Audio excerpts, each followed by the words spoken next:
ನಮಸ್ಕಾರ ವಿದ್ಯಾರ್ಥಿಗಳೇ, ನಾನು ನಿಮ್ಮ ಅಜಿತ್, ಗಣಿತ ಶಿಕ್ಷಕ. ನಿಮಗೆ ಪ್ರೆಸೆಂಟ್ ಕ್ಲಾಸಿಗೆ ಸುಸ್ವಾಗತ.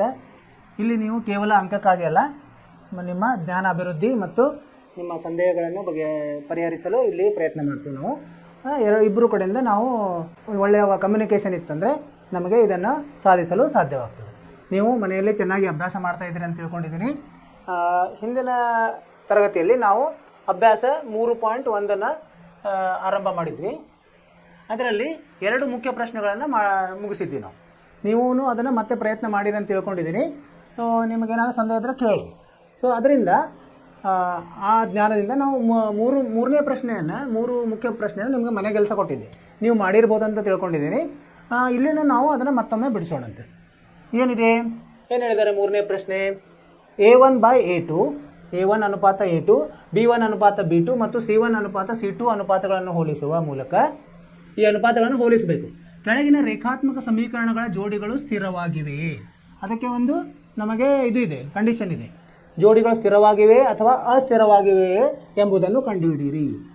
ಸ್ಥಿರ ಅಸ್ಥಿರ ಹೆಂಗೆ ಕಂಡುಹಿಡಿಯೋದು ನಾವು? A1/A2 B1/B2ಗೆ ಸಮ ಇಲ್ಲ ಅಂದರೆ ಅದು ಹೆಂಗಿರುತ್ತೆ? ಸ್ಥಿರ ಇರ್ತದೆ. A1/A2 B1/B2ಗೆ ಸಮ ಇದ್ದು C1/C2ಗೆ ಅದು ಸಮ ಇರಲಿಲ್ಲ ಅಂದರೆ ಅದು ಅಸ್ಥಿರ ಇರ್ತದೆ. ಇದು ನಮಗೆ ಮೊದಲೇ ಗೊತ್ತಿರಬೇಕು. ಅದನ್ನು ಬರೆಯೋಣಂತ ಈಗ. ಅಂದರೆ ಈಗೇನು, ಈಗ ಸ್ಥಿರ ಯಾವುದು?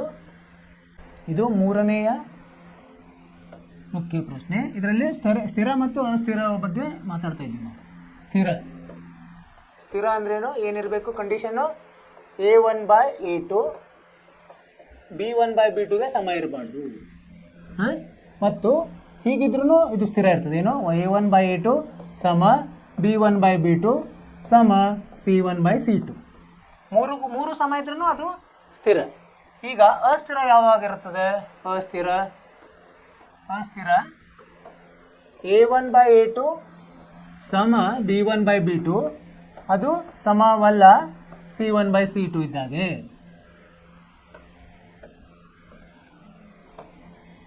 C1/C2 ಇದ್ದರೆ ಈ ಥರದ ಇದು ಕಂಡೀಷನ್ ಬಂತಂದರೆ ನಮಗೆ ನಾವು ಹೋಲಿಸಬೇಕಾದ್ರೆ ಅದು ಅಸ್ಥಿರ. ಸೊ ಈ 3 ಇದರಲ್ಲಿ ಸಂಗತಿಗಳನ್ನು ನೋಡಿ ನಾವು ನಿರ್ಧರಿಸೋಣ. ಇದಕ್ಕೇನಂತೀವಿ? 3 ಒಂದೇ ಇದ್ದಾಗ ಅವಲಂಬಿತ ಸ್ಥಿರ. ಇದು ಕೇವಲ ಸ್ಥಿರ. ಇದರಲ್ಲಿ 1ನೇ ಪ್ರಶ್ನೆಯನ್ನು ಮಾಡೋಣ. ಏನಿದೆ 1ನೇದ್ದು ಜೋಡಿ? ಏನಿದೆ ನೋಡಿ ಇಲ್ಲಿ, 3x + 2y ಸಮ 5. ಇದು 1ನೇದ್ದು. 3x + 2y ಸಮ 5. ಆಮೇಲೆ ಇನ್ನೊಂದು ಕೊಟ್ಟಿದೆ, 2 ಕೊಡ್ತೀವಿ. ಜೋಡಿ ಅಂದರೆ 2 ಬೇಕಲ್ಲ. 2x - 3y ಸಮ 7.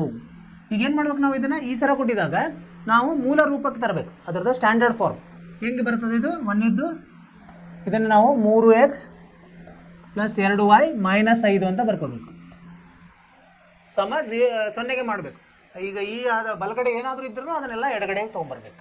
ಆಮೇಲೆ x ಮೊದಲು, y 2ನೇದಕ್ಕೆ ಮತ್ತು ಸ್ಥಿರಾಂಕನ 3ನೇದಕ್ಕೆ ಬರ್ಕೋಬೇಕು. ಅದೇ ಥರ 2ನೇದು ಹೆಂಗೆ ಬರಿಬೋದು ನಾವು? 2x - 3y - 7 ಸಮ 0. ಈಗ ಇದು ಆದಮೇಲೆ ನಾವು A1 A2 ಬರ್ಕೋಬೋದು. ಈಗ ಇದು 1ನೇದ್ರಲ್ಲಿ A1 ಎಷ್ಟಾಗುತ್ತೆ? A1 xಗೆ ಸಹಗುಣಕ ಎಷ್ಟು? 3. B1 ಎಷ್ಟಾಗುತ್ತೆ? 2. C1 ಎಷ್ಟು? -5. ಅದೇ ಥರ A2 2ನೇ ಇದರಲ್ಲಿ ಇದು 1, ಇದು 2. 1ನೇ ಸಮೀಕರಣ, 2ನೇ ಸಮೀಕರಣ. A2 B2 C2 2ನೇ ಸಮೀಕರಣ. A2 2, ಆಮೇಲೆ B2 -3, C2 -7. ಈ ಥರ. ಈಗ ಅನುಪಾತಗಳನ್ನು ತೆಗೆದುಕೊಳ್ಳೋಣ. ಅನುಪಾತಗಳು A1/A2 ಎಷ್ಟು ಬಂತು? A1 ಎಷ್ಟಿದೆ? 3 ಇದೆ. A2 2 ಇದೆ. 3/2. B1/B2 ಎಷ್ಟಾಗುತ್ತೆ ನೋಡೋಣ? B1/B2 ಸಮ 2 ಭಾಗಲಬ್ಧ -3. ಅಂದರೆ ಋಣವನ್ನು ಮೇಲೆ ತೊಗೊಂಡಾಗ -2/3 ಆಯಿತು. ಅಂದರೆ ಇಲ್ಲಿ ನೋಡಿದರೆ C1/C2 ನೋಡೋ ಕಾರಣ ಇಲ್ಲ, ಯಾಕಂದರೆ ಇವೆರಡು ಅಂದರೂ ಬರೆಯೋಣಂತೆ ನಾವು. C1/C2 ಎಷ್ಟಾಗುತ್ತೆ? -5/-7 ಅಂದರೆ 5 ಅನುಪಾತ 7 ಆಯಿತು. ಈಗ ನೋಡಿ 3 ಸಮ ಇಲ್ಲ ಅಂದರೆ A1/A2 ಸಮವಿಲ್ಲ B1/B2. ಅಂದರೆ ಏನಾಯ್ತು? ಈಗ ಇಲ್ಲಿ ಎಲ್ಲಿ ಬರ್ತದೆ? ಸ್ಥಿರದಲ್ಲಿ ಬರ್ತದೆ. ಅಂದರೆ ನಾವೇನು ಬಂದು ಜೋಡಿಗಳು ಸ್ಥಿರವಾಗಿವೆ ಅಂತ ಬರಿಬೋದು. ಜೋಡಿಗಳು ಸ್ಥಿರವಾಗಿವೆ. ಸರಿ, ಈ ಥರ ನಾವು ಉತ್ತರ ಬರೀಬೇಕು. ಜೋಡಿಗಳು ಸ್ಥಿರವಾಗಿವೆ. ಈಗ ಇದರಿಂದ ಮುಂದಿನ ಪ್ರಶ್ನೆಗೆ ಹೋಗೋಣ. ಎರಡನೇ ಪ್ರಶ್ನೆ.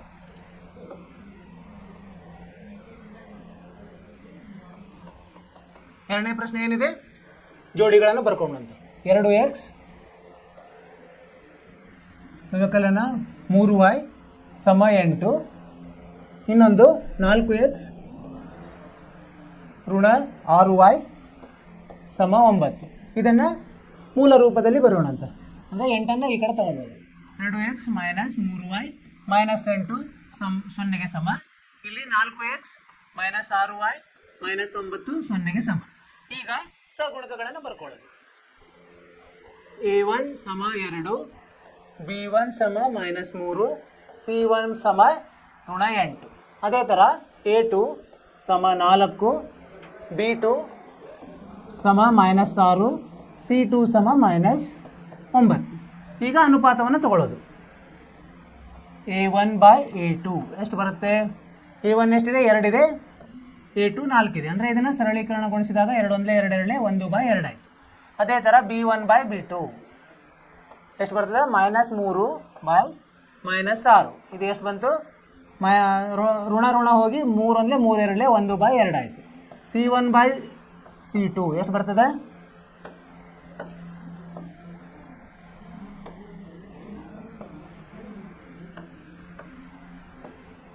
c1 ಬೈ c2 ಎಷ್ಟು ಬರ್ತದೆ? ಮೈನಸ್ 8 ಅಂದರೆ ಋಣ 8 ಬೈ ಋಣ 9 ಅಂದರೆ 8/9 ಅದು. ಈಗ ನೋಡಿ ಏನಾಯ್ತು? ಈಗ a1 by a2 ಸಮವಿದೆ, b1 by b2 ಸಮವಿಲ್ಲ, c1 by c2 ಆಯ್ತು. ಅಂದರೆ ಏನಾಯ್ತಿದು? ಅಸ್ಥಿರ ಆಯಿತು. ಅಂದರೆ ನಾವೇನು ಉತ್ತರ ಏನು ಬರೀಬೇಕು? ಜೋಡಿಗಳು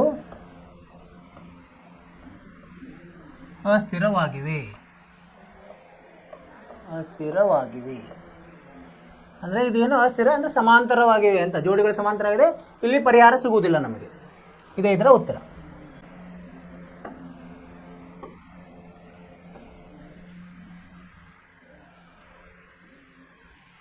ಜೋಡಿಗಳು ಅಸ್ಥಿರ. ಏನು ಮಾಡಿದ್ವಿ ನಾವಿಲ್ಲಿ? ಮೊದಲು ಎರಡು ಸಮೀಕರಣಗಳ ಜೋಡಿ ಸಮೀಕರಣಗಳ ಸಹಗುಣಕಗಳನ್ನು ಬರ್ಕೊಂಡು ಅದನ್ನು ಅನುಪಾತ ತಗೊಂಡು ಅದನ್ನು ನಾವು ಹೋಲಿಸಿದ್ವಿ. ಇಲ್ಲಿ ಹೋಲಿಕೆ ಮಾಡಿದಾಗ a1 ಬೈ a2 ಸಮ ಇದೆ b1 ಬೈ b2, ಆದರೆ ಸಮವಿಲ್ಲ, c1 ಬೈ c2 ಬಂತು. ಆದ್ದರಿಂದ ಇವು ಅಸ್ಥಿರ ಜೋಡಿ ಅಂತ ಹೇಳ್ಬೋದು ನಾವು. ಇದರಿಂದ ಮುಂದಿನ ಪ್ರಶ್ನೆಗೆ ಹೋಗೋಣಂತೆ. ಮುಂದಿನ ಪ್ರಶ್ನೆಯನ್ನು ಮೂರನೇದ್ದು. 3/2x ಪ್ಲಸ್ 5/3y ಸಮ 7, 9x ಮೈನಸ್ 10y ಸಮ 14. ಮೂರನೇದ್ದು 3/2x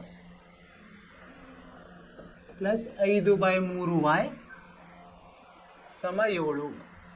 ಇನ್ನೊಂದೇನಿದೆ?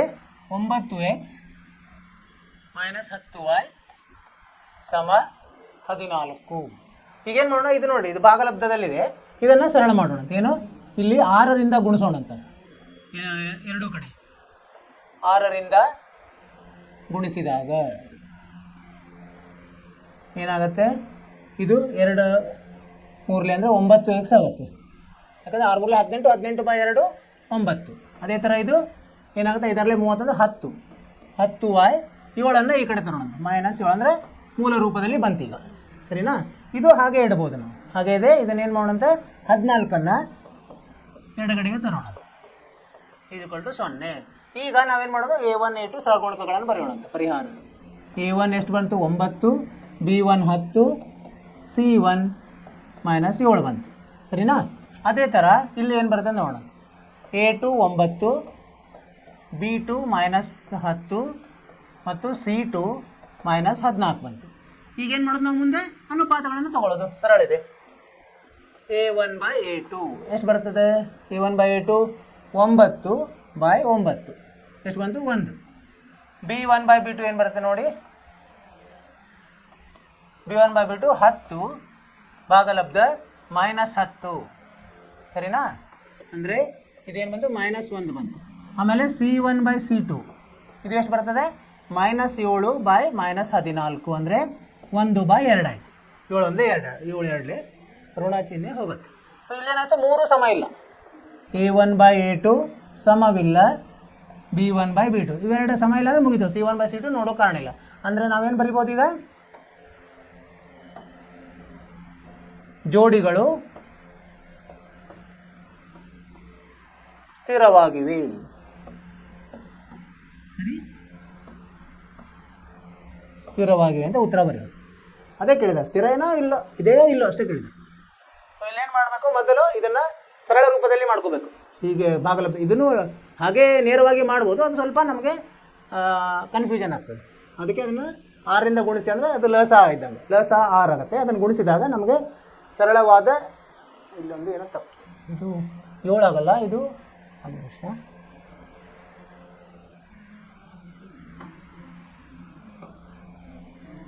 ಇಲ್ಲಿ ಇದು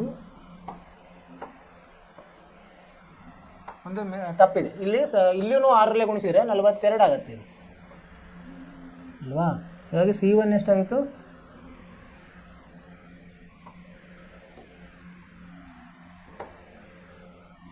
-42 ಆಯಿತು ಅಲ್ವಾ. ಸೊ ಇದನ್ನು ಇಲ್ಲಿನೂ ನಾವು ಇಲ್ಲಿ ಬದಲಿ ಮಾಡಬೇಕಾಗುತ್ತೆ.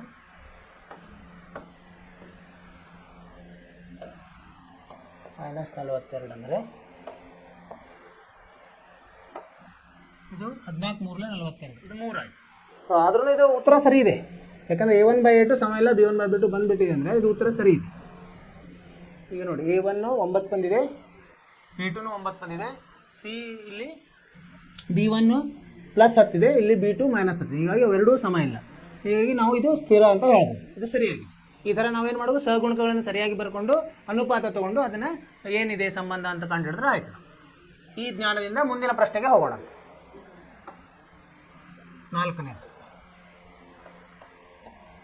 4ನೇದು ಏನಿದೆ, 5x - 3y 5x - 3y = 11. ಇದು 1ನೇ ಸಮೀಕರಣ. ಇನ್ನೊಂದು -10x + 6y = 22. ಇದನ್ನು ಮೂಲ ರೂಪದಲ್ಲಿ ತರೋಣಂತ. 5x - 3y - 11 = 0. ಇದು -10x + 6y + 22 = 0. ಸರಿನಾ. ಸೊ ಇದನ್ನು ನಾವು ಸಹಗುಣಕಗಳನ್ನು ಬರ್ಕೊಂಡಂತೆ. A1 5, B1 -3, C1 -11. ಇಲ್ಲಿ A2 -10, B2 6, C2 22. ಈಗ ಅನುಪಾತಗಳನ್ನು ತಗೊಳ್ಳೋಣ ಅಲ್ವಾ. ಅನುಪಾತಗಳೇನಪ್ಪ, A1/A2 ಎಷ್ಟು ಬರ್ತದೆ, 5 ಭಾಗಲಬ್ಧ -10 ಎಷ್ಟು ಬಂತಿದ್ದು, -1/2 ಆಗುತ್ತೆ. B1/B2 ಎಷ್ಟು ಬರ್ತದೆ, -3/6 ಎಷ್ಟು ಬಂತು, -3/6 ಅಂದರೆ -1/2. ಸರಿನಾ. ಅದೇ ಥರ C1/C2 ಎಷ್ಟು ಬರ್ತದೆ, C1 ಎಷ್ಟಿದೆ, -11 ಇದೆ, ಇದು 22 ಇದೆ, ಅಂದರೆ -1/2. ಏನಾಯ್ತು ಈಗ, A1/A2 -1/2 ಇದೆ, -1/2 ಇದೆ. B1/B2 ಋಣ 1/2 ಇದೆ, C1/C2 ಋಣ 1/2. 3 ಸಮವಾಗಿವೆ. ಆದ್ದರಿಂದ A1/A2 B1/B2 C1/C2. ಈ ಥರದಲ್ಲಿ ಬಂದಾಗ ಏನಂತ ಹೇಳ್ತೀವಿ ನಾವು, ಇವು ಒಂದಕ್ಕೊಂದು ಇದು ಇರುತ್ತೆ, ಏನು ಸ್ಥಿರವಾಗಿದೆ. ಎಂಥ ಸ್ಥಿರ ಇರ್ತದೆ, ಅವಲಂಬಿತ, ಒಂದಕ್ಕೊಂದು ಅವಲಂಬಿತ ಇರ್ತದೆ, ಅಂದರೆ ಸ್ಥಿರ ಅಂತ ಬರಿಬೋದು ನಾವು.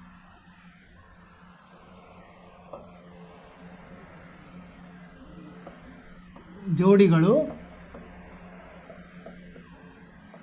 ಸ್ಥಿರವಾಗಿವೆ, ಆದರೆ ಒಂದಕ್ಕೊಂದು ಅವಲಂಬಿತ, ಎಲ್ಲ 3 ಇದ್ದಾಗ ಅವಲಂಬಿತವಾಗುತ್ತೆ. ಇದನ್ನು ಇಲ್ಲಿ ಹೀಗೆ ಉತ್ತರ ಅರ್ಥವಾಯಿತು. ಅದನ್ನು ಮೂಲ ರೂಪದಲ್ಲಿ ಬರೆಯೋದು, ಇದನ್ನು ತಗೊಳ್ಳೋದು, ಸಹಗುಣಕಗಳನ್ನು ತಗೊಳ್ಳೋದು, ಅದರದ್ದು ಅನುಪಾತ ತಗೊಳ್ಳೋದು, ಮತ್ತು ಅದನ್ನೇ ಹೋಲಿಕೆ ಮಾಡೋದು. ಅದು ಯಾವ ಥರ ಬರ್ತದೆ, 3 ಸಂದರ್ಭದಲ್ಲಿ ಯಾವುದೋ ಒಂದು ಸಂದರ್ಭ ಬರ್ತದೆ, ಅದರ ಮೇಲೆ ನಾವು ನಿರ್ಧಾರ ಮಾಡೋದು. ಸರಿ. ಈಗ 5ನೇ ಲೆಕ್ಕ.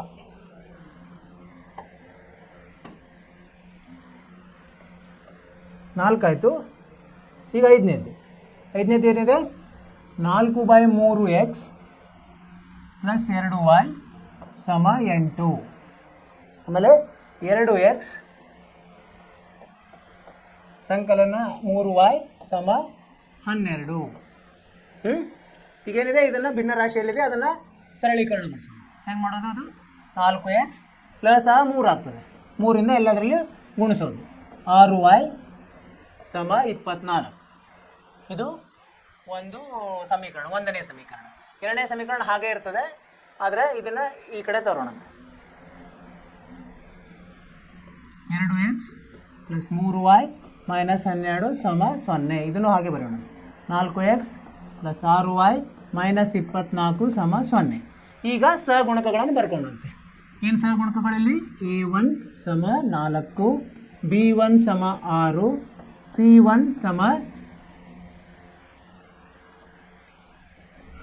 c1 ಸಮ ಎಷ್ಟು? ಮೈನಸ್ 24. ಅದೇ ಥರ ಇಲ್ಲಿ a2 ಸಮ 2, b2 ಸಮ 3, c2 ಸಮ ಮೈನಸ್ 12. ಸರಿ ನೋಡಿ, ಇದು ಸರಿಯಾಗಿ ಬರಬಹುದು. ಚಿಹ್ನೆಯನ್ನು ಸರಿಯಾಗಿ ನೋಡ್ಕೋಬೇಕು. ಚಿಹ್ನೆಗಳು ಸಹ ಬೇಕಾಗ್ತದೆ, ಚಿಹ್ನೆಗಳನ್ನು ಬಿಟ್ಟು ಬರೆಯಂಗಿಲ್ಲ. ಈಗ ಅನುಪಾತಗಳನ್ನು ತೊಗೊಂಡಂತೆ.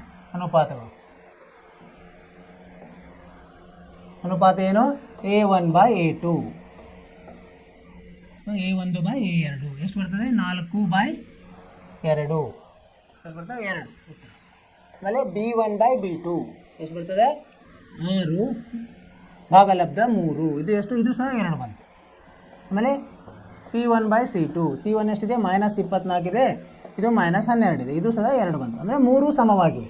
3 ಸಮ ಇದ್ದರೆ ಏನಂತ ಹೇಳ್ಬೋದು? ಸ್ಥಿರ, ಅವಲಂಬಿತ ಸ್ಥಿರ ಅಥವಾ ಸ್ಥಿರ ಅಂತ ಹೇಳಿದ್ರೆ ಬರ್ತದೆ. a1/a2 ಸಮ b1/b2 ಸಮ c1/c2 ಏನಂತ ಹೇಳ್ಬೋದು ನಾವು? ಜೋಡಿಗಳು.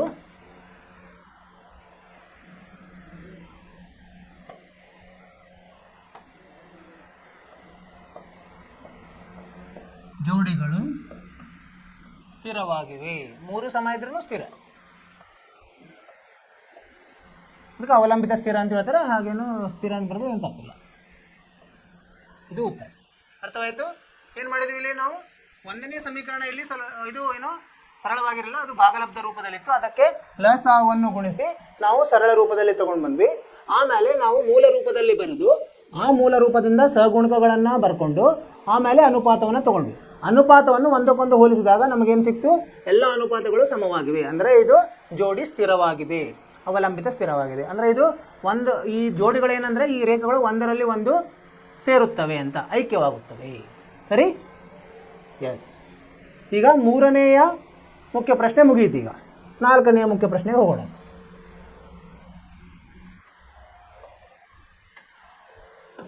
ನಾಲ್ಕನೇ ಮುಖ್ಯ ಪ್ರಶ್ನೆ ಏನು ಹೇಳ್ತಾರೆ? ಓದೋಣಂತೆ. ಮುಂದೆ ನೀಡಿರುವುಗಳಲ್ಲಿ ಯಾವ ರೇಖಾತ್ಮಕ ಸಮೀಕರಣ ಜೋಡಿಗಳು ಸ್ಥಿರವಾಗಿವೆ, ಅಸ್ಥಿರವಾಗಿವೆ? ಸ್ಥಿರವಾಗಿದ್ದರೆ ನಕ್ಷಾಕ್ರಮದಿಂದ ಪರಿಹಾರವನ್ನು ಪಡೆಯಿರಿ. ಮೊದಲು ನಾವು ನೋಡಬೇಕು ಅವು ಸ್ಥಿರವಾಗಿಯೋ ಅಸ್ಥಿರವಾಗಿಯೋ ಅನುಪಾತ ನೋಡಿ. ಆಮೇಲೆ ನಾವು ಸ್ಥಿರವಾಗಿದ್ದರೆ ಮಾತ್ರ ನಕ್ಷಾಕ್ರಮವನ್ನು ಮಾಡಬೇಕು. ಮಾಡೋಣಂತೀವಿ. ಒಂದನೇ ಜೋಡಿ ಏನಿದೆ? 4ರಲ್ಲಿ 1ನೇದು. x ಸಂಕಲನ 5y ಸಮ 5. ಇನ್ನೊಂದು 2x ಸಂಕಲನ 2y ಸಮ 10. ಈಗ ನೋಡಿ, ಇದು ನೋಡಿದ್ರೆ ಏನು ಅನ್ನಿಸ್ತದೆ ನಿಮ್ಗೆ? ಇದನ್ನು ನಾವು ಸರಳೀಕರಣಗೊಳಿಸಿದ್ರೆ ಇಲ್ಲಿ 2ರಿಂದ ಭಾಗ್ಯ ಮಾಡಿದ್ರೆ ನೋಡಿದ್ರೆ ಗೊತ್ತಾಗ್ಬಿಡ್ತದೆ. ಇದು ಇದರಾಗೇ ಬರ್ತದೆ. ಅಂದರೆ ಏನರ್ಥ? ಇವು ಒಂದರಲ್ಲಿ ಒಂದು ಐಕ್ಯ ಆಗ್ತವೆ. ಅದನ್ನೇ ಬೇಕಾದ್ರೆ ಇಲ್ಲಿ ನಾವು ಮಾಡಿ ನೋಡೋಣ. ಇದನ್ನು ಮೂಲ ರೂಪದಲ್ಲಿ ಮಾಡಿದಾಗ x + y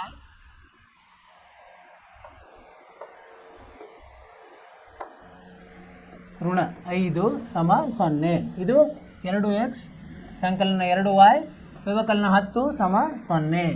ಇಲ್ಲಿ a1 ಸಮ 1, b1 ಸಮ 1 ಮತ್ತು c1 ಸಮ ಋಣ 5. ಇಲ್ಲಿ a2 ಸಮ 2, b2 ಸಮ 2, c2 ಸಮ ಏನು ಬಂತು? -10. ಈಗ ನಾವು ಅನುಪಾತಗಳನ್ನು ತಗೊಂಡಂತೆ.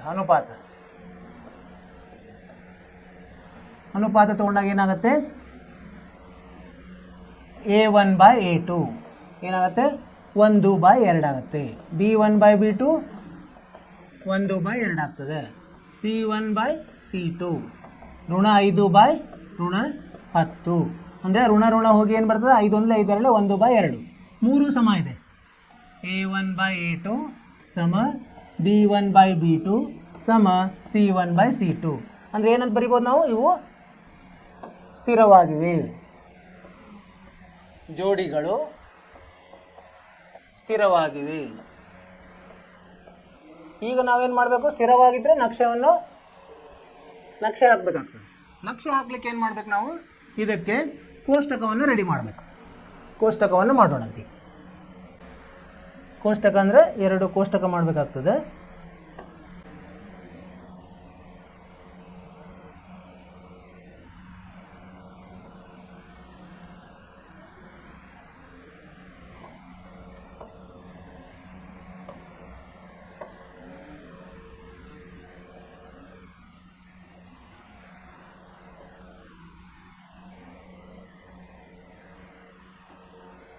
ಎರಡೆರಡು ಬಿಂದು ಆದರೂ ನಾವು ಮಿನಿಮಮ್ ಕಂಡುಹಿಡಿಬೇಕಾಗ್ತದೆ. ಎಕ್ಸ್ ಮತ್ತು ವೈ, ಇಲ್ಲೂ ಎಕ್ಸ್ ಮತ್ತು ವೈ. ಇಲ್ಲಿ ಸಮೀಕರಣ ಯಾವುದು, ಎಕ್ಸ್ ಪ್ಲಸ್ ವೈ ಸಮ 5.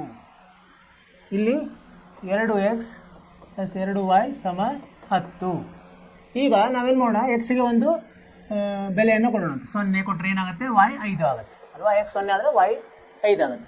ಎಕ್ಸಿಗೆ ನಾವು ಏನು ಮಾಡೋಣ ಅಂತ 1 ಕೊಡೋಣಂತೆ, ಅಥವಾ ಸ್ವಲ್ಪ ದೊಡ್ಡದು ಕೊಟ್ಟರೆ ಇರಲಿ. 1 ಕೊಟ್ಟರೆ y ಎಷ್ಟಾಗುತ್ತೆ, 6 ಆಗುತ್ತೆ. ಅದೇ ಥರ ಇಲ್ಲಿ ನೋಡಿ, ಎಕ್ಸಿಗೆ ನಾವು ಇಲ್ಲೂ 0 ಕೊಡೋಣಂತೆ. 0 ಕೊಟ್ಟರೆ ಏನಾಗುತ್ತೆ, 2y ಸಮ 10 ಆಗುತ್ತೆ, y 5 ಆಗುತ್ತೆ. ಮತ್ತು ಎಕ್ಸಿಗೆ 1 ಕೊಟ್ಟಾಗ 2 1 2 10. ಇದನ್ನು ಬಲಗಡೆ ತೆಗೆದ್ರೆ ಏನಾಗುತ್ತೆ, 10 - 2 8. 8/2 ಅಂದರೆ ಇದು ಈ ಕಡೆ ಹೋದರೆ ಏನಾಗುತ್ತೆ, ಇಲ್ಲ ನೋಡಿ ಏನಾಗುತ್ತೆ, ಇದು 1 x 1 ಕೊಟ್ಟಾಗ y ಏನಾಗುತ್ತೆ, 5 - 1 4 ಆಗುತ್ತೆ.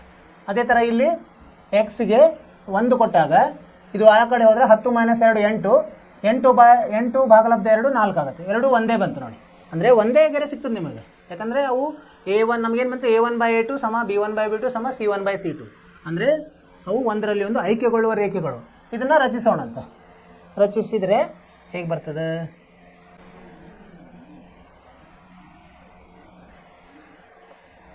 ಈ ಥರ ನಾವು ಎಕ್ಸ್ ಮತ್ತು ಇದು ಎಕ್ಸು, ಇದು ವೈ.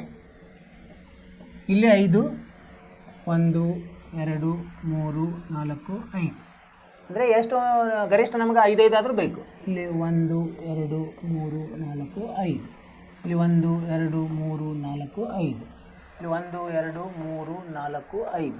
ಸೊ ಇಲ್ಲಿ ಮಧ್ಯದಲ್ಲಿ 0 ಇರ್ತದೆ. ಇಲ್ಲಿ 1 2 3 4 5, ಇಲ್ಲಿ 1 2 3 4 5. ಇಲ್ಲಿ ಕೆಳಗಡೆ ಋಣ ಇರ್ತದೆ. ಋಣ 1 2 3 4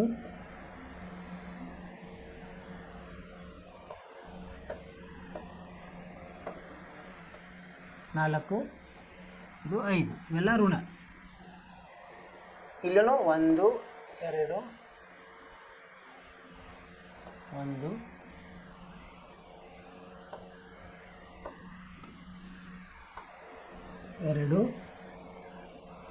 3 4 5 ಇವಕ್ಕೆಲ್ಲ ಋಣ ಚಿಹ್ನೆಗಳನ್ನು ಕೊಡಬೇಕಾಗ್ತದೆ. ಇದು ಋಣ, ಇದು ಋಣ, ಇದು ಋಣ, ಇದು ಋಣ, ಇದು ಋಣ, ಇದು ಋಣ, ಇದು ಋಣ, ಇದು ಋಣ, ಇದು ಋಣ, ಇದು ಋಣ. ಮೇಲ್ಗಡೆ y ಅಕ್ಷದಲ್ಲಿ ಮೇಲೆ ಧನ, ಕೆಳಗೆ ಋಣ. ಎಕ್ಸಲ್ಲಿ ಬಲಗಡೆ ಧನ, ಎಡಗಡೆ ಋಣ. ಈಗ ಇದನ್ನು ನಾವು ಇಲ್ಲಿ ಬಿಡಿಸೋಣ. 0 ಇದ್ದಾಗ ಎಷ್ಟಿದೆ, 5 ಇಲ್ಲಿ ಬಂತು. 1ನೇ ಪಾಯಿಂಟ್ ಇಲ್ಲಿ ಬಂತು. 2ನೇ ಪಾಯಿಂಟು 1 ಇದ್ದಾಗ 4 ಇಲ್ಲಿ ಬಂತು. ಇನ್ನೂ ಹಾಗೆ ಮಾಡ್ತಾ ಹೋಗ್ಬೋದು ನಾವು. ಈಗ ಇನ್ನೊಂದು ಇದನ್ನು ಮಾಡಿದರೆ ನಾವು 3 ಹಾಕಿದಾಗ ಏನಾಗುತ್ತೆ, 3 ಹಾಕಿದಾಗ 2 ಆಗುತ್ತೆ. ಅಂದರೆ ಇಲ್ಲಿ ಬಂತು 3 2 ಇಲ್ಲಿ ಬರುತ್ತೆ. ಅಂದರೆ ಇದನ್ನು ನಾವು ಜೋಡಿಸಿದಾಗ ಈ ಥರ ಇದು ಬಂತು. ಎರಡು ಕಡೆ ಅದು ಹೋಗುತ್ತೆ. ಸೊ ಇದನ್ನು ನಾವು ಬಿಡಿಸಿದಾಗ ಅದು ಇದರ ಮೇಲೆ ಬರ್ತದೆ. ಅಂದರೆ ಇಲ್ಲಿ ಪರಿಹಾರ ಏನಾಯಿತು? ಅಪರಿಮಿತ. ಇದಕ್ಕೆ ಅಪರಿಮಿತ ಪರಿಹಾರ ಅಂತ ಬರಿಬೇಕು ಉತ್ತರ. ನೀವು ಎಕ್ಸ್ದು ಯಾವುದೇ ಬೆಲೆಗೆ ವಾಯ್ ಅದೇ ಇರ್ತದೆ. ಇಲ್ಲಿ ಇದೇ ಪರಿಹಾರ. ನೀವು ಹಾಗೆ ಬರಿತಾ ಹೋದರೆ ಎಕ್ಸನ್ನು ನೀವು ಇನ್ಫಿನಿಟಿ ಅಂದರೆ ಅನಂತವರೆಗೆ ಕೊಡ್ಬೋದು. ಅನಂತವರೆಗೆ ಕೊಟ್ಟರು ಅದು ಹಾಗೆ ಬರ್ತಾನೆ ಇರ್ತದೆ. ಅದು ಯಾವುದೂ ಒಂದು ಒಂದೇ ಅಂತ ಈಗ 2, 3 ಅಂತ ಅಲ್ಲ, ಅಪರಿಮಿತ. ಅರ್ಥ ಆಯ್ತು ಇದು? ಸೊ ಇದರಿಂದ ಮುಂದಿನ ಪ್ರಶ್ನೆಗೆ ಹೋಗೋಣಂತೆ. ಮುಂದಿನ ಪ್ರಶ್ನೆ ಎರಡನೇದು ಏನು ಕೊಟ್ಟಿದ್ದಾರೆ ಅವರು? ಎರಡನೇದು ಎಕ್ಸ್ ಮೈನಸ್ ವಾಯ್ ಅಂದರೆ ಎಕ್ಸ್ ಮೈನಸ್ ವಾಯ್ ಸಮ 8. ಇನ್ನೊಂದೇನಿದೆ? 3x ಮೈನಸ್ 3y ಸಮ 16. ಇದನ್ನೇನು ಮಾಡೋಣ? ನಾವು ಮೂಲ ರೂಪದಲ್ಲಿ ತೆಗೆದುಕೊಂಡು ಬರೋಣ. ಎಕ್ಸ್ ಮೈನಸ್ ವೈ ಮೈನಸ್ 8 ಸಮ 0. ಇಲ್ಲಿ 3x ಮೈನಸ್ 3y ಮೈನಸ್ 16 ಸಮ 0. ಈಗ ಸಹಗುಣಕಗಳನ್ನು ಬರ್ಕೊಂಬಂತ. a1 ಸಮ 1, b1 ಸಮ ಮೈನಸ್ 1, c1 ಸಮ ಮೈನಸ್ 8. ಸರಿ. ಅದೇ ಥರ a2 ಸಮ 3, b2 ಸಮ ಮೈನಸ್ 3, c2 ಸಮ ಮೈನಸ್ 16. ಈಗ ಅನುಪಾತಗಳನ್ನು ತೆಗೆದುಕೊಳ್ಳೋಣ. ಏನದ ಅನುಪಾತ? a1/a2 ಎಷ್ಟು ಬರುತ್ತೆ? a1/a2 ಎಷ್ಟು ಬರ್ತದೆ? a1 ಎಷ್ಟಿದೆ? 1 ಇದೆ, ಬೈ a2 3 ಇದೆ. ಆಮೇಲೆ b1/b2 ಎಷ್ಟು ಬರ್ತದೆ? b1/b2 ಋಣ 1/3 ಅಂದರೆ ಇದು 1/3 ಬಂತು. ಆಮೇಲೆ c1/c2 c1 ಎಷ್ಟಿದೆ? ಮೈನಸ್ 8 ಇದೆ, ಭಾಗಲಬ್ಧ ಮೈನಸ್ 16 ಅಂದರೆ ಇದು ಎಷ್ಟು ಬಂತು? 1/2 ಆಯಿತು. ಈಗ ಹೋಲಿಸೋಣಂತ. ಇಲ್ಲೇನಾಯಿತು? a1/a2 ಎದಕ್ಕೆ ಸಮ ಇದೆ? b1/b2ಗೆ ಸಮ ಇದೆ. ಆದರೆ ಇವೆರಡು c1/c2ಗೆ ಸಮ ಇಲ್ಲ. ಅಂದರೆ ಇದು ಇಲ್ಲಿ ಯಾವ ಸಂದರ್ಭ ಆಗ್ತದೆ? ಇದು ಇಲ್ಲಿ ಪರಿಹಾರ ಸಿಗುವುದಿಲ್ಲ. ಇವು ಸಮಾಂತರ ರೇಖೆಗಳಾಗ್ತದೆ. ಅಂದರೆ ನಾವೇನು ಉತ್ತರ ಬರೀಬೇಕು? ಇಲ್ಲಿ ಪರಿಹಾರವಿಲ್ಲ. ಇದೇನಂತ ಬರೀಬೇಕು ನಾವು? ಅಸ್ಥಿರ ಜೋಡಿಗಳು ಮತ್ತೆ ಪರಿಹಾರವಿಲ್ಲ.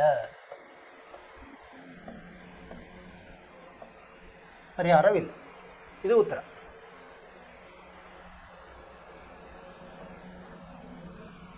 ಅರ್ಥ ಆಯಿತು? ಏನು ಮಾಡಿದ್ವಿ ನಾವಿಲ್ಲಿ? ಮೊದಲು ಆ ಸಮೀಕರಣಗಳನ್ನು ಮೂಲ ರೂಪದಲ್ಲಿ ತೆಗೆದುಕೊಂಡು ಬಂದು ಸಹಗುಣಕಗಳನ್ನು ಸಹಗುಣಕವನ್ನು ಬರೆದ್ವಿ. ಆಮೇಲೆ ಅದಕ್ಕೆ ಅನುಪಾತಗಳನ್ನು ತಗೊಂಡ್ವಿ. ಇಲ್ಲಿ ನೋಡಿ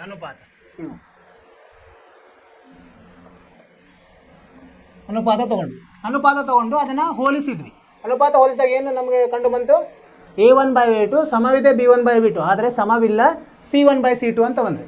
ಈ ಸಂದರ್ಭ ಯಾವಾಗ ಬರ್ತದೆ? ನಮಗೆ ಜೋಡಿಗಳು ಅಸ್ಥಿರ ಇರ್ತವೆ, ಅಂದರೆ ಸಮಾಂತರ ರೇಖೆ ಇರ್ತವೆ. ಆಮೇಲೆ ಇದಕ್ಕೆ ಪರಿಹಾರವಿಲ್ಲ, ಅದನ್ನೇ ಹೇಳಿದ್ದಾರೆ ಅವರು. ಅದು ಸ್ಥಿರನೋ ಅಸ್ಥಿರ ಹೇಳಬೇಕು. ಆಮೇಲೆ ಪರಿಹಾರ ಇದ್ದರೆ, ಸ್ಥಿರ ಇದ್ದರೆ ಮಾತ್ರ ಪರಿಹಾರ ಬರೀರಿ, ನಕ್ಷೆ ತೆಗೆದು, ಇಲ್ಲಾಂದ್ರೆ ಇಲ್ಲ. ಸೊ ಇದು ನಮಗೆ ನಕ್ಷೆ ರಚಿಸಲು ಸಾಧ್ಯವಿಲ್ಲ.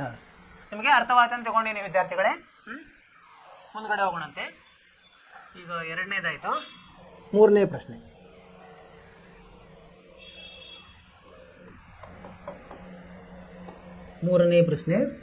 ಏನಿದೆ? 2x ಸಂಕಲನ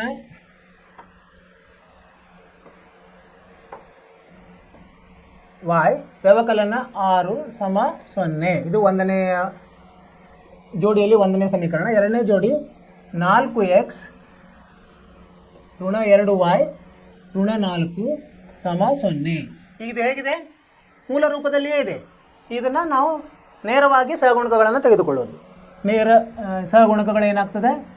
a1 ಸಮ 2, b1 ಸಮ 1, c1 ಸಮ -6. ಅದೇ ಥರ ಇಲ್ಲಿ a2 ಸಮ 4, b2 ಸಮ -2, c2 ಸಮ -4. ಸರಿ ನೋಡಿ, a1 ಎಕ್ಸ್ಗೆ ಇರೋದು ಯಾವುದು? 2, ವಾಯ್ಗೆ ಇರೋದು 1, ಆಮೇಲೆ ಸ್ಥಿರಾಂಕ ಇರೋದು -6. ಚಿಹ್ನೆಗಳು ತುಂಬ ಮುಖ್ಯ ಇಲ್ಲಿ. ಆಮೇಲೆ a2 4, b2 -2, c2 -4. ಈಗ ಅನುಪಾತಗಳನ್ನು ತೆಗೆದುಕೊಳ್ಳೋಣ. ಅನುಪಾತಗಳು ಏನಪ್ಪ ಅನುಪಾತ? a1/a2 ಎಷ್ಟಿದೆ? 2 ಭಾಗಲಬ್ಧ 4 ಅಂದರೆ 1/2 ಆಯಿತು. B1/B2 ಎಷ್ಟು ಬಂತು? B1/B2 1/-2 ಅಂದರೆ -1/2 ಅಂತ ಬರಿಬೋದು ನಾವು, ಸರಿನಾ? C1/C2 ಏನು ಬರುತ್ತೆ ನೋಡಿ, C1/C2 ಸಮ C1 ಎಷ್ಟಿದೆ? -6 ಇದೆ, ಇದು C2 -4 ಇದೆ, ಅಂದರೆ 6/4. ಅಂದರೆ ಇಲ್ಲಿ ನೋಡಿದ್ರೆ ಏನಾಗುತ್ತೆ? 3 ಸಮ ಇಲ್ಲ ಈಗ ಅಲ್ವಾ? A1/A2 ಸಮವಿಲ್ಲ, B1/B2 ಸಮವಿಲ್ಲ, C1/C2. ಅಂದರೆ ಇದು ಬರೀಲ್ಲ ನಡೆಯುತ್ತೆ, ಇರಲಿ. ಅಂದರೆ ಈಗೇನಾದರೂ ಜೋಡಿಗಳು ಸ್ಥಿರವಾಗಿವೆ, ಜೋಡಿಗಳು ಸ್ಥಿರವಾಗಿವೆ ಅಂದರೆ ಒಂದೇ ಅವು ಏನಾಗ್ತವೆ? A1/A2 ಸಮ ಇಲ್ಲ B1/B2 ಬಂತಂದರೆ ಏನಾಗುತ್ತೆ? ಅವು ಒಂದರಲ್ಲಿ ಒಂದು ಛೇದಿಸುತ್ತವೆ, ಒಂದು ಬಿಂದುವಿನಲ್ಲಿ ಛೇದಿಸುತ್ತವೆ. ಅಂದರೆ ಇದಕ್ಕೆ ಪರಿಹಾರವಿದೆ. ಪರಿಹಾರವನ್ನು ನಾವು ಕಂಡುಹಿಡಿಯಬೇಕು. ಹೆಂಗೆ ಕಂಡುಹಿಡಬೇಕು? ಈಗ ನಕ್ಷೆಯನ್ನು ರಚಿಸಬೇಕು ನಾವು. ನಕ್ಷೆಯನ್ನು ರಚಿಸೋಣ. ಅದಕ್ಕೆ ಮೊದಲು ಕೋಷ್ಟಕವನ್ನು ಮಾಡ್ಕೋಬೇಕು ನಾವು. ಈ ಥರ ಕೋಷ್ಟಕವನ್ನು ಮಾಡ್ಕೊಂಡಂತೆ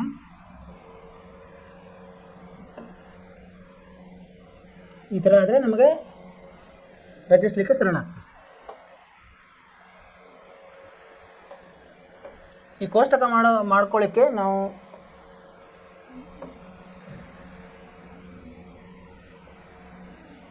ಎರಡು ಕೋಷ್ಟಕಗಳು ಬರ್ತವೆ, ಸರಿನಾ?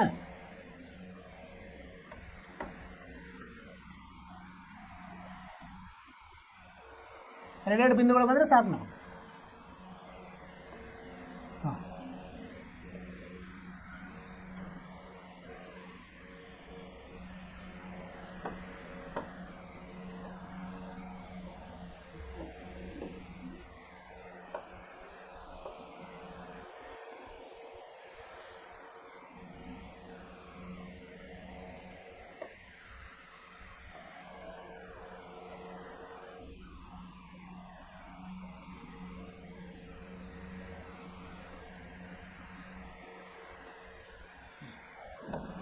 ಈಗ ಇಲ್ಲಿ ಏನು ಮಾಡೋಣ ಅಂತ, ಇಲ್ಲಿ ಸಮೀಕರಣಗಳನ್ನು ಬರ್ಕೋಬೋಣಂತೆ. ಇದು 2x ಸಂಕಲನ y ವ್ಯವಕಲನ 6 ಸಮ 6 0ಗೆ, ಇನ್ನೊಂದು 4x ಋಣ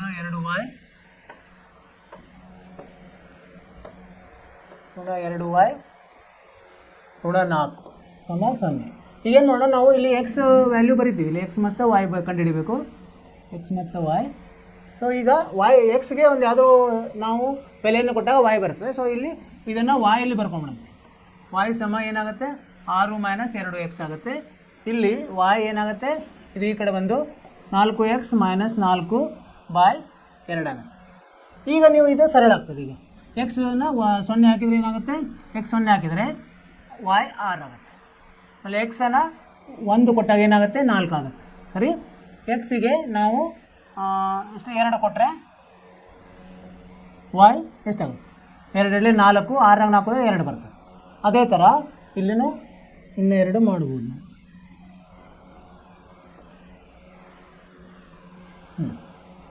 ಎಕ್ಸಿಗೆ ನಾವು ಏನು ಕೊಡೋಣ? ಮೊದಲು 0 ಕೊಡೋಣ.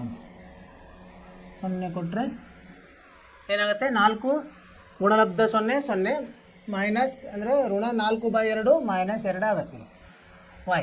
ಅದೇ ಥರ 1 ಕೊಟ್ಟರೆ ಇಲ್ಲಿ 0 ಆಗ್ತದೆ. ಆಮೇಲೆ ಇಲ್ಲಿ 8 ಕೊಟ್ಟರೆ ಏನಾಗುತ್ತೆ? 2 ಕೊಟ್ಟರೆ 4 2 8 8 4 4 2 ಕೊಟ್ಟರೆ 2 ಆಗುತ್ತೆ. ಸರಿ, ಈಗ ನಕ್ಷೆಯನ್ನು ರಚಿಸೋದು ನಾವು.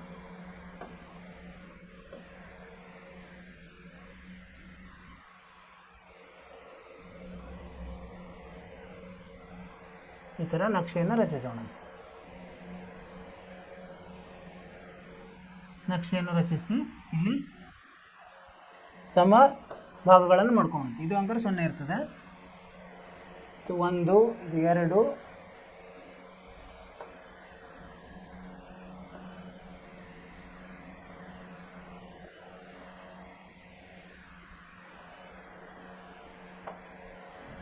ಇದು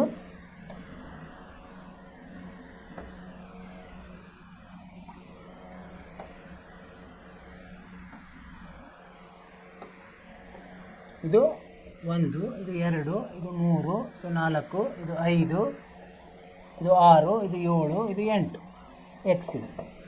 ಇಲ್ಲಿ ಅದೇ ಥರ ಇಲ್ಲಿ 1, 2, 3, 4, 5, 6. ಇಲ್ಲಿ 1, 2, 3,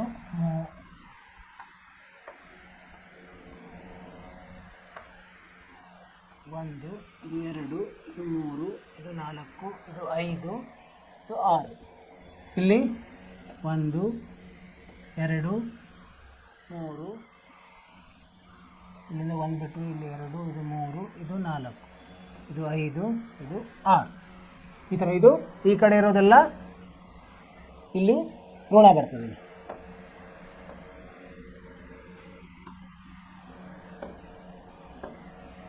ಇವೆಲ್ಲ ಋಣ, ಇದು ಧನ, ಕೆಳಗಡೆ ಎಲ್ಲ ಋಣ ಬರ್ತದೆ. ಇದೆಲ್ಲ ಇದು ಋಣ, ಇದು ಋಣ, ಇದು ಋಣ, ಇದು ಋಣ, ಇದು ಋಣ, ಇದು ಇಲ್ಲಿ ಇದು ಋಣ, ಇದು ಋಣ, ಇದು ಋಣ, ಇದು ಋಣ, ಇದು ಋಣ, ಇದು ಸರಿ. ಈಗ ಇವನ್ನ ಇಲ್ಲಿ ಬಿಡಿಸೋಣ. 1ನೇದರಲ್ಲಿ 0 ಇದ್ದಾಗ ಎಲ್ಲಿ ಬರ್ತದೆ 6, 0, 6. ಇಲ್ಲಿ 1ನೇ 1ನೇದು. 2ನೇದು 1, 4, 1, 4 ಇಲ್ಲಿ ಬಂತು, ಇಲ್ಲಿ ಬಂತು. 3ನೇದು 2, 2, 2, 2 ಇಲ್ಲಿ ಬಂತು, 2 ಇದ್ದಾಗ 2. ಈ ಥರ ಇದಕ್ಕೆ ಗೆರೆನೇ ಹೇಳೋಣಂತೆ. ಇಲ್ಲಿಗ ಹೀಗೆ ಬರ್ತದೆ, 2 ಕಡೆ ಹೋಗುತ್ತೆ ಹೀಗೆ. ಈಗ ಈ ಸಮೀಕರಣದ್ದು 0 ಇದ್ದಾಗ ಋಣ 2 -2, 0 -2 ಇಲ್ಲಿ ಬಂತು. ಆಮೇಲೆ 1, 0, 1, 0 ಇಲ್ಲಿ ಬಂತು. ಆಮೇಲೆ 2, 2, 2, 2 ಇಲ್ಲೇ ಇದೆ. ಸೊ ಇವನ್ನ ನಾವು ಜೋಡಿಸೋಣಂತೆ.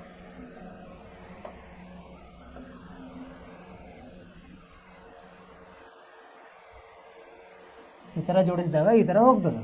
ಅಂದರೆ ಇವು 1ರಲ್ಲಿ ಏನಾಗಿದೆ ಸಂಧಿಸಿದ್ವು, ಅಂದರೆ ಛೇದಿಸಿದ್ವು. ಈಗ ಪರಿಹಾರ ಯಾವುದು? ಇದು ಎಲ್ಲಿ ಸಂಧಿಸಿದಲ್ಲ ಅಲ್ಲೇ. ಎಲ್ಲಿ ಸಂಧಿಸ್ತಪ್ಪ ಇದು?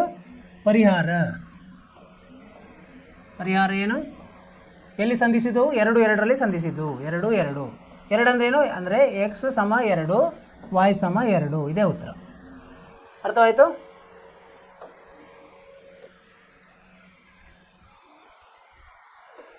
ಏನು ಬಂದಿದೆಯಲ್ಲ ಇದೇ ಉತ್ತರ. ಸರಿ. ಈಗ 4ನೇದು ಏನು ಹೇಳ್ತಾರೆ ಅವರು? 2x - 2y - 2 = 0. 4ನೇದು 2x - 2y - 2 ಇದಕ್ಕೆ ಸಮ 0ಗೆ ಸಮ. ಇನ್ನೊಂದು 4x - 4y - 5 ಇದಕ್ಕಿದು ಸಹ 0ಗೆ ಸಮ.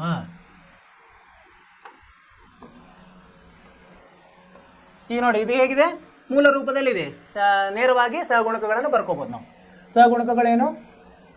a1 = 2, b1 = -2, c1 = -2. ಆಮೇಲೆ a2 = 4, b2 = -4, c2 = -5. ಈಗ ನಾವು ಅನುಪಾತಗಳನ್ನು ತೆಗೆದುಕೊಳ್ಳೋದು. ಅನುಪಾತ ಏನು? a1/a2 ಎಷ್ಟಿದೆ? a1/a2 2/4 ಅಂದರೆ 1 ಭಾಗಲಬ್ಧ 2 ಆದಂಗೆ ಸರಳೀಕರಣ. b1/b2 ಎಷ್ಟು ಬರ್ತದೆ? -2 / -4. ಇದು ಸಹ 1/2 ಬಂತು. ಸರಿ.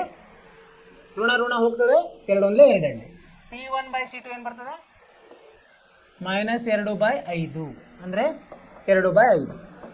ಋಣ ಹೋಯ್ತು. ಅಂದರೆ ಈಗೇನಂತಾಯಿತು? a1/a2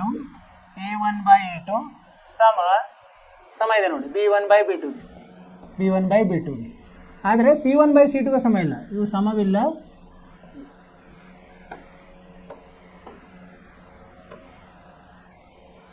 c1/c2 ಅಂದರೆ ಏನಪ್ಪ ಇದು?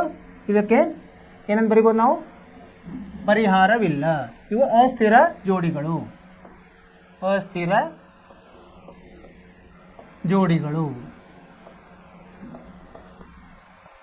ಈ ಸಂದರ್ಭದಲ್ಲಿ ಅಸ್ಥಿರ ಜೋಡಿಗಳು ಪರಿಹಾರವಿಲ್ಲ.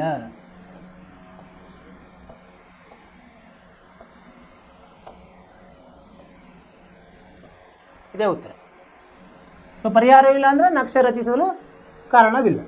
ಏನು ಮಾಡಿದ್ವಿ ನಾವು ಇಲ್ಲಿ ಮೂಲ ರೂಪದಲ್ಲಿದೆ ಸಹಗುಣಕಗಳನ್ನು ಬರ್ಕೊಂಡ್ವಿ. ಸಹಗುಣಕಗಳನ್ನು ಬರ್ಕೊಂಡು ಸರಿಯಾಗಿ ಅದರ ಚಿಹ್ನೆ ಸಹಿತ ಬರ್ಕೋಬೇಕು. ಚಿಹ್ನೆ ಸಹಿತ ಬರ್ಕೊಂಡು ಆಮೇಲೆ ಅನುಪಾತ ತೊಗೊಂಡ್ವಿ. ಅನುಪಾತ ತೊಗೊಂಡಾಗ ಏನು ಗೊತ್ತಾಯಿತು ನಮಗೆ? ಅದರ ನಡುವಿನ ಸಂಬಂಧ A1/A2 ಸಮವಿಲ್ಲ B1/B2 ಆಯಿತು, ಸಮ ಇದೆ B1/B2 ಆಯಿತು, ಆದರೆ ಸಮವಿಲ್ಲ C1/C2 ಆಯಿತು. ಅಂದರೆ ಏನು ಅರ್ಥ ಇದು? ಇದು ಸಮಾಂತರ ರೇಖೆಗಳು. ಇವು ಈ ಥರ ಇದ್ದಾಗ ಸಮಾಂತರ ರೇಖೆಗಳು, ಇದು ಅಸ್ಥಿರ ಜೋಡಿ. ಅಸ್ಥಿರ ಜೋಡಿ, ಇದಕ್ಕೆ ಪರಿಹಾರವಿಲ್ಲ. ಅರ್ಥವಾಯಿತು? ಈಗ 4ನೇ ಮುಖ್ಯ ಪ್ರಶ್ನೆ ಮುಗೀತು ನಮ್ಮದು. 4ನೇ ಮುಖ್ಯ ಪ್ರಶ್ನೆ ಮುಗೀತು. ಈಗ 5, 6, 7 ಇದೆ 3 ಪ್ರಶ್ನೆಗಳು. ನಾನು ಇಲ್ಲಿವರೆಗೆ ನಿಮ್ಗೆ ಹೇಳಿದ್ದು ಅರ್ಥವಾಯ್ತು ಅಂತ ತಿಳ್ಕೊಂಡು ಏನೇನು ಇಲ್ಲಿ ಇವತ್ತು ಈ ಕ್ಲಾಸ್ನಲ್ಲಿ ಮಾಡಿದ್ವಿ ನಾವು 3ನೇ ಮುಖ್ಯ ಪ್ರಶ್ನೆ. ಅಂದರೆ ಏನಿತ್ತು ಇಲ್ಲಿ 3ನೇ ಮುಖ್ಯ ಪ್ರಶ್ನೆ? ಇಲ್ಲಿ ಜೋಡಿಗಳನ್ನು ಕೊಟ್ಟಿದ್ದಾರೆ, ಅವರು ಜೋಡಿಗಳನ್ನು ಕೊಟ್ಟಿದ್ದಾರೆ. ಇದಕ್ಕೆ ನಾವು ಅನುಪಾತಗಳನ್ನು ಅಂದರೆ ಸಹಗುಣಕಗಳನ್ನು ಬರ್ಕೊಂಡು ಅದರ ಅನುಪಾತಗಳನ್ನು ತೆಗೆದು ಇವು ಸ್ಥಿರವಾಗಿಯೋ ಅಸ್ಥಿರವಾಗಿಯೋ ಕಂಡುಹಿಡಿಯೋದಿತ್ತು ನಮಗೆ. ಯಾವಾಗ ಸ್ಥಿರ ಇರ್ತದೆ? A1/A2 ಸಮವಿಲ್ಲ B1/B2 ಇತ್ತಂದರೆ ಅದು ಸ್ಥಿರ. ಮತ್ತು ಇನ್ನೊಂದು A1/A2 ಸಮ B1/B2 ಸಮ C1/C2 ಇದ್ರೂ ಸ್ಥಿರ, ಅವಲಂಬಿತ ಸ್ಥಿರ. ಆದರೆ A1/A2 B1/B2ಗೆ ಸಮ ಇದ್ದು ಅವೆರಡೂ C1/C2ಗೆ ಸಮವಿರಲಿಲ್ಲ ಅಂದರೆ ಅದಕ್ಕೆ ಅಸ್ಥಿರ. ಆ ಸಂದರ್ಭಗಳನ್ನು ಉಪಯೋಗಿಸಿ ನಾವು ಈ ಲೆಕ್ಕ ಮಾಡಿದ್ವಿ, 5 ಲೆಕ್ಕಗಳು. ನಾನು ಇದು ನಿಮಗೆ ಅರ್ಥವಾಯ್ತು ಅಂತ ತಿಳ್ಕೊಂಡಿದ್ದೀನಿ. ನೀವು ಸಹ ನಿಮ್ಮ ಸ್ವಂತ ಪ್ರಯತ್ನದಿಂದ ಮನೆಯಲ್ಲಿ ಮಾಡಿ ಇವನ್ನ ಮಾಡಿ ಏನಾದರೂ ನಿಮಗೆ ಸಮಸ್ಯೆ ಬಂದರೆ ಅಥವಾ ಸಂದೇಹ ಬಂದರೆ ಮತ್ತೆ ಬಂದು ನಮಗೆ ಕೇಳಿ. ಆಮೇಲೆ 4ನೇದು ಮುಖ್ಯ ಪ್ರಶ್ನೆ ಏನಿತ್ತು? ಇಲ್ಲಿ ಜೋಡಿಗಳನ್ನು ಕೊಟ್ಟಿದ್ದಾರೆ. ಇವು ಸ್ಥಿರವೋ ಅಸ್ಥಿರವೋ ಅಂತ ಮೊದಲು ನಾವು ಕಂಡುಹಿಡಿದು, ಈಗ ಅನುಪಾತಗಳನ್ನು ತೊಗೊಂಡು ಕಂಡುಹಿಡಿದು ಆಮೇಲೆ ಸ್ಥಿರವಿದ್ದರೆ ಮಾತ್ರ ನಕ್ಷೆಯನ್ನು ಹಾಕಬೇಕು. ನಕ್ಷೆ ನೀವು ನೋಡಿದಿರಲ್ಲ, ಎಕ್ಸ್ ಅಡ್ಡದಲ್ಲಿ ಎಕ್ಸು, ಉದ್ದದಲ್ಲಿ ವಾಯ್, ಇಲ್ಲಿ ಹಾಕಿದ್ವಲ್ಲ, ಅದೇ ಥರ ಹಾಕಿ ಅದರಲ್ಲಿ ನಾವು ಕೋಷ್ಟಕವನ್ನು ಮಾಡೋಕ್ಕಾಗ್ತದೆ. ಸ್ಥಿರ ಇದ್ದರೆ ಕೋಷ್ಟಕ, ಒಂದೊಂದು ಸಮೀಕರಣಕ್ಕೆ ಒಂದೊಂದು ಕೋಷ್ಟಕ ಬರ್ತದೆ. ನೀವು ಕಡಿಮೆ ಅಂದ್ರೆ 2 ಬಿಂದುಗಳು ಬೇಕು. ಸರಳ ರೇಖೆ ಆಗಲಿಕ್ಕೆ 2 ಬಿಂದು ಬೇಕು. ಅವನ್ನು ಮಾಡಿ ಎರಡಕ್ಕಿಂತ ಹೆಚ್ಚು ಎಷ್ಟಾದರೂ ಮಾಡ್ಬೋದು. ಮಾಡಿ ಸ್ಥಿರ ಇದ್ದರೆ ಅವನ್ನು ನಾವು ಅದರ ಮೇಲೆ ರಚಿಸಬೇಕು. ರಚಿಸಿದಾಗ ಒಂದರಲ್ಲಿ ಒಂದು ನಾವು ಛೇದಿಸಿದರೆ ಎಲ್ಲಿ ಛೇದಿತ ಆಗಿದೆಯಲ್ಲ ಆ ಬಿಂದು, ಅದೇ ಅದಕ್ಕೆ ಪರಿಹಾರ. ಈಗ ಏನಾಗುತ್ತೆ, ಒಮ್ಮೊಮ್ಮೆ 3 ಅನುಪಾತಗಳು ಸಮ ಇದ್ದಾಗ ಏನಾಗುತ್ತೆ, 2 ರೇಖೆಗಳು ಒಂದರಲ್ಲಿ ಒಂದು ಇದು ಆಗ್ಬಿಡ್ತದೆ, ಕೂಡ್ಕೊಂಡು ಬಿಡ್ತವೆ. ಸೊ ಅವಾಗ ಏನಾಗುತ್ತೆ, ಅದಕ್ಕೆ ಪರಿಹಾರ ಅಪರಿಮಿತ. ಯಾವುದೇ ಎಕ್ಸ್ ಬೆಲೆ ಹಾಕಿದರೆ ಅದರದ್ದು ವಾಯ್ ಬೆಲೆ ಬರ್ತದೆ, ಅಂದರೆ ಅನಂತವರೆಗೆ, ಇನ್ಫಿನಿಟಿ. ಸೊ ಆ ಥರ ನಾವು ಈ ಲೆಕ್ಕವನ್ನು ಬಿಡಿಸಿದ್ದೀವಿ. ನಾವು 4 ಲೆಕ್ಕಗಳನ್ನು ಬಿಡಿಸಿದ್ವಿ. ನೀವು ಇದನ್ನು ಸಹ ಮನೆಗೆಲಸ ಥರ ಮಾಡಿ, ಮನೆಗೆಲಸ ಮಾಡಿ ನೀವು ಅರ್ಥ ಮಾಡ್ಕೊಂಡು ಮಾಡಿ. ನಿಮಗೇನಾದರೂ ಮತ್ತೆ ಸಂದೇಹ ಇದ್ದರೆ ಪುನಃ ಬನ್ನಿ, ಪುನಃ ಚರ್ಚಿಸೋಣ. ಈಗ 5, 6, 7 ಇದೆ. ಏನಿದೆ 5ನೇ ಲೆಕ್ಕ? ಉದ್ದವು ಅಗಲಕ್ಕಿಂತ 4 ಮೀಟರ್ ಹೆಚ್ಚಾಗಿರುವ ಆಯತದ ಒಂದು ಹೂದೋಟದ ಸುತ್ತಳತೆಯು ಅರ್ಧ 36 ಮೀಟರ್ ಆಗಿದೆ. ನಿಮಗೆ ಇದರದ ಸೂತ್ರ ಗೊತ್ತಿರಬೇಕು. ಆಯತದ ಸುತ್ತಳತೆ ಸೂತ್ರ ಏನು? 2 ಗುಣಲಬ್ಧ ಉದ್ದ ಮತ್ತು ಅಗಲಗಳ ಸಂಕಲನ, ಅದು ಗೊತ್ತಿರಬೇಕು. ಅದನ್ನು ಉಪಯೋಗಿಸಿ ನೀವು ಸಮೀಕರಣ ಮಾಡಬೇಕು. ಮೊದಲು ಎರಡು ಸಮೀಕರಣ ಅಂತ ಸಮೀಕರಣ ಮಾಡಿ ನೀವು ನಕ್ಷೆಯನ್ನು ರಚಿಸಿ ಇದರ ಪರಿಹಾರ ಕಂಡುಹಿಡಿಬೇಕು. ಅದು ಹಾಗೆ ಅದು 5ನೇ ಲೆಕ್ಕ. 6ನೇ ಲೆಕ್ಕ ಏನಿದೆ? ರೇಖಾತ್ಮಕ ಸಮೀಕರಣ ಕೊಟ್ಟಿದ್ದಾರೆ. 2x + 3y - 8 ಅಂತ ಇದು ಸಮ 0. ಇಲ್ಲಿ ಏನು ಮಾಡಬೇಕು, ನಾವು ಮತ್ತೆ ಇನ್ನೊಂದು ಅದರ ಜೋಡಿಯನ್ನು ರಚಿಸಬೇಕು. ಹೆಂಗಿರಬೇಕು ಅದು ಜೋಡಿ ಅಂದರೆ? 1ನೇದು ಛೇದಿಸುವ ರೇಖೆ, ಅಂದರೆ ಅನುಪಾತಗಳು ಹೆಂಗಿರಬೇಕಂದ್ರೆ, ಛೇದಿಸುವ ರೇಖೆ ಅಂದರೆ A1 ಭಾಗಲಬ್ಧ A2 B1 ಭಾಗಲಬ್ಧ B2ಗೆ ಸಮ ಇರಬಾರ್ದು. ಆ ಥರ ಇದರಿಂದ ನಾವು ಮಾಡಿಕೊಂಡು ಇನ್ನೊಂದು ಜೋಡಿಯನ್ನು ರಚಿಸಬೇಕು. 2ನೇದೇನು? ಸಮಾಂತರ ರೇಖೆ, ಅಂದರೆ A1 ಭಾಗಲಬ್ಧ A2 ಸಮ B1 ಭಾಗಲಬ್ಧ B2 ಸಮವಿಲ್ಲ C1 ಭಾಗಲಬ್ಧ C2. ಆ ಥರ ನಮಗೆ ಅನುಪಾತ ಬರೋಂಗೆ ಮಾಡಿ ಸಮಾಂತರ ಇನ್ನೊಂದು ಜೋಡಿಯನ್ನು ಮಾಡಬೇಕು. ಇನ್ನೊಂದು ಆಯ್ಕೆಗೊಳ್ಳುವ ರೇಖೆ, ಅಂದರೆ 3 ಅನುಪಾತಗಳು ಸಮ ಇರುವಂಗೆ ಮಾಡ್ಕೊಳ್ಬೇಕು. ಅದನ್ನು ಮಾಡಿ ನಾವು ಜೋಡಿಯನ್ನು ಕಂಡುಹಿಡಬೇಕು. ಇದನ್ನು ಸಹ ನೀವು ಮನೆ ಕೆಲಸ ನೀವು ಪ್ರಯತ್ನ ಮಾಡಿ. 7ನೇ ಲೆಕ್ಕ ಏನಿದೆ? ಇದು ಜೋಡಿ ಕೊಟ್ಟಿದ್ದಾರೆ. ಇಲ್ಲಿ ಎಕ್ಸ್ ಋಣ ಅಂದರೆ ವ್ಯವಕಲನ y ಸಂಕಲನ 1 ಸಮ 0 ಮತ್ತು 3x ಸಂಕಲನ 2y ವ್ಯವಕಲನ 12 ಸಮ 0. ಈ ಸಮೀಕರಣ ನಕ್ಷೆಗಳನ್ನು ಎಳೆಯಿರಿ. ಸಮೀಕರಣದ್ದು ನೀವು ಕೋಷ್ಟಕ ಮಾಡಿ ಎಳಿಬೇಕು ನಕ್ಷಾಪುಟದಲ್ಲಿ. ಈ ರೇಖೆಗಳು ಮತ್ತು ಎಕ್ಸ್ ಅಕ್ಷದಿಂದ ಉಂಟಾಗುವ ತ್ರಿಭುಜ ಉಂಟಾಗುತ್ತೆ. ಅದು ಒಂದಕ್ಕೊಂದು ಛೇದಿಸ್ಬೋದು. ಅದು ಎಕ್ಸ್ ಅಕ್ಷವರೆಗೆ ಎಳ್ಕೋಬೇಕು. ಅವೆರಡನ್ನು ಎಳೆದಾಗ ಅಲ್ಲೊಂದು ತ್ರಿಭುಜ ಉಂಟಾಗುತ್ತೆ. ಆ ತ್ರಿಭುಜ ಉಂಟಾದಾಗ ಅದರ 3 ಬಿಂದುಗಳ ನಿರ್ದೇಶಾಂಕಗಳನ್ನು ಬರೀಬೇಕು. ಇದನ್ನು ಆಮೇಲೆ ತ್ರಿಕೋನೀಯ ವಲಯ ಇರ್ತಾ ಅದನ್ನು ನಾವೇನು ಮಾಡಬೇಕು? ಛಾಯಾಗೊಳಿಸ್ಬೇಕು. ಇದನ್ನು ಮನೆ ಕೆಲಸ ಮಾಡಿ ನಾಳೆ ನಾವು ಇದರ ಬಗ್ಗೆ ಇದನ್ನು ಚರ್ಚೆ ಮಾಡೋಣ. 5, 6, 7 ಸರಿ. ಇಲ್ಲಿವರೆಗೆ ನಾನು ಹೇಳಿದ್ದು ನಿಮ್ಗೆ ತಿಳಿತು ಅಂತ ತಿಳ್ಕೊಂಡಿದ್ದೀನಿ. ಚೆನ್ನಾಗಿ ಓದಿ, ಚೆನ್ನಾಗಿ ಅಭ್ಯಾಸ ಮಾಡಿ, ಬೇರೆ ಏನು ಚಟುವಟಿಕೆಗಳಲ್ಲೂ ಭಾಗವಹಿಸಿ. ಶಾಲೆಯಲ್ಲಿ ಬೇರೆ ಬೇರೆ ಚಟುವಟಿಕೆ ಇರ್ತಾವಲ್ಲ ನಿಮಗೆ, ಪಠ್ಯೇತರ ಚಟುವಟಿಕೆ, ಆಟ ಅಥವಾ ಚರ್ಚಾ ಸ್ಪರ್ಧೆ, ಭಾಷಣ ಸ್ಪರ್ಧೆ, ಅವೆಲ್ಲ ಮಾಡಿ. ಅದೆಲ್ಲ ಆಮೇಲೆ ಪೇಪರ್ ಓದ್ರಿ, ಮನೆಗೆ ವೃತ್ತಪತ್ರಿಕೆ ಬರ್ತದಲ್ಲ ಅದನ್ನು ಓದಿ. ಅದರದ್ದು ನಿಮ್ಮ ಸುತ್ತಮುತ್ತಲ ಏನು ನಡೆದಿದೆ ಗೊತ್ತಾಗುತ್ತೆ. ರಾಜ್ಯದಲ್ಲಿ ಏನು ನಡೆದಿದೆ, ದೇಶದಲ್ಲಿ ಏನಾಗಿದೆ, ಆಟದಲ್ಲಿ ಏನು ನಡೆದಿದೆ, ಇವೆಲ್ಲ ತಿಳ್ಕೊಳ್ಳಿ. ನಿಮ್ಮ ಜ್ಞಾನವನ್ನು ಅಭಿವೃದ್ಧಿ ಮಾಡಿ. ಇಲ್ಲಿವರೆಗೆ ನೀವು ಇದನ್ನು ತಿಳ್ಕೊಂಡ್ರೆ ಅಂತ ನಾನು ಭಾವಿಸಿ ಇವತ್ತಿನ ಕ್ಲಾಸನ್ನು ಮುಗಿಸ್ತೀನಿ. ನಿಮ್ಮ ಬಗ್ಗೆ ಕಾಳಜಿ ತಗೊಳ್ರಿ. ಒಳ್ಳೆಯದಾಗಲಿ. ನಮಸ್ಕಾರ.